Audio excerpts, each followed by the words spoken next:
Are you struggling to get your first job as a product designer? To be completely honest, I was in the same boat just 2 years ago. And no, I'm not a YouTube guru here to tell you what to do for you to land your first role. But I hope that through sharing my own experience and my learnings, you could do it too.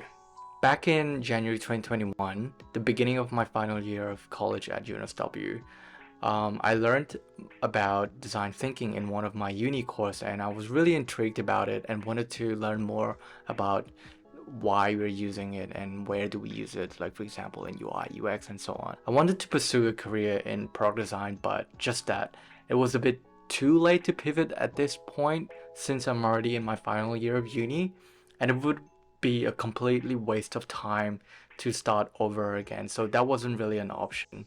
And I also looked at UX Bootcamp as an option, and holy shit, it was $13,000.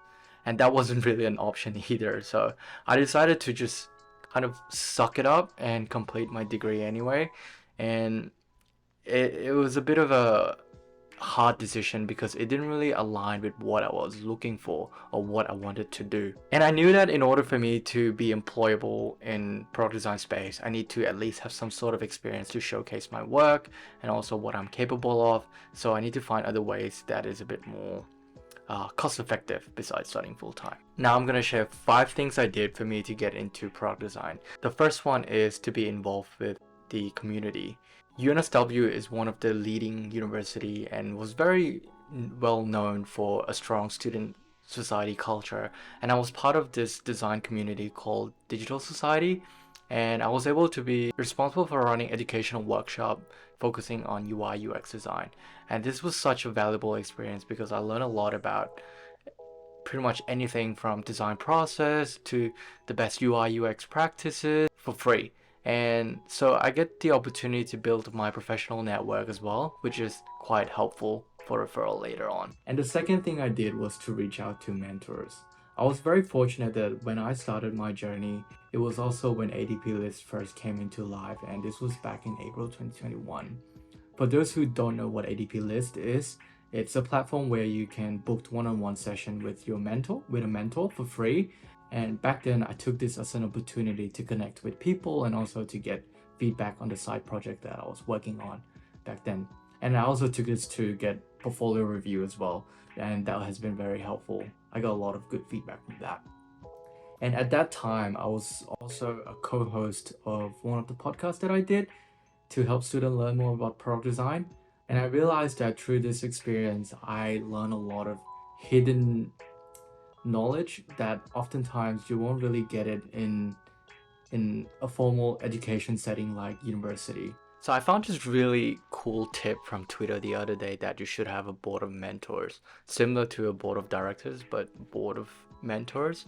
And what you would do is that you would go to different types of mentors for different advice. But again, it takes time to build relationship with mentors enough for you to understand of what they are good at. Oh, by the way, if anything I shared is meaningful to you, please consider supporting my channel by subscribing and click the like button below so I can do more videos like this.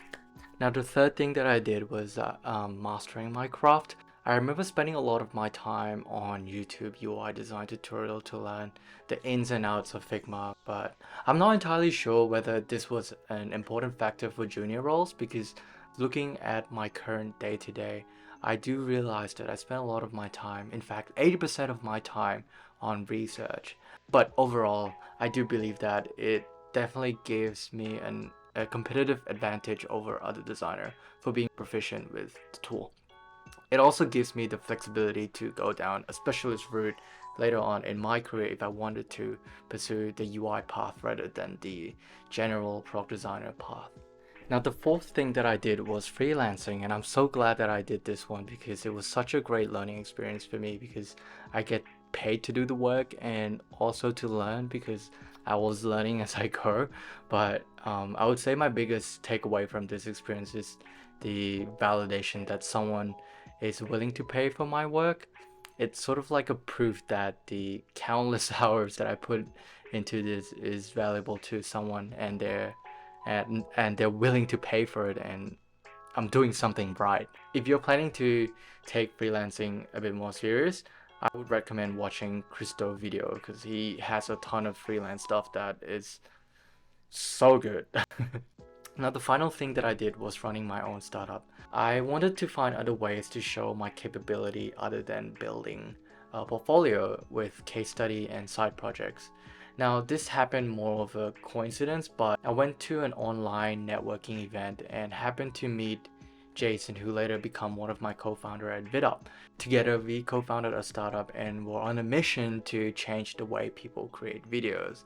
We found that content creators like ourselves find it really hard to learn the traditional video editing tool, and so we offered a different way of editing by creating videos through scripts so you can convert scripts to video. I won't get into more detail, but we were very fortunate to go through startup accelerator programs and learn more from those as well.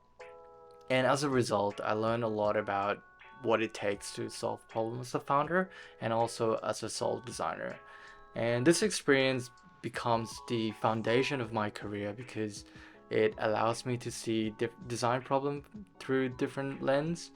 And there's something about working on your own startup because you learn how to wear many hats. You're not bound by a title or a job description. It also provides you with such a unique business perception that you gain, which makes such valuable skills for businesses. Overall, I believe what got me to where I am is not because I'm amazing at what I did. Most of the time, I didn't know what I was doing, but I did it anyway.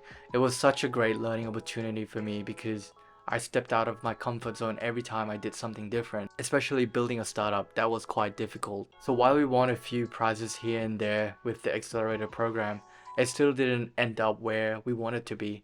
Looking back, it was a year where I felt immense growth for my career development. So my journey to becoming a product designer is a little different from everyone else. If there's one advice that I could give, it's probably to surround yourself with the friends and the people who have similar interests as you. Try to elevate each other to get out of your comfort zone. I don't think I would have made it without my close circle supporting my journey. Lastly, there's a lot of things that I did that helped me land a role in product design, such as building a good resume, networking. So please feel free to follow along as I share more about my journey. And if there's any video that you'd like to see from me, please feel free to comment below and I'll try my best to help. See you in the next video.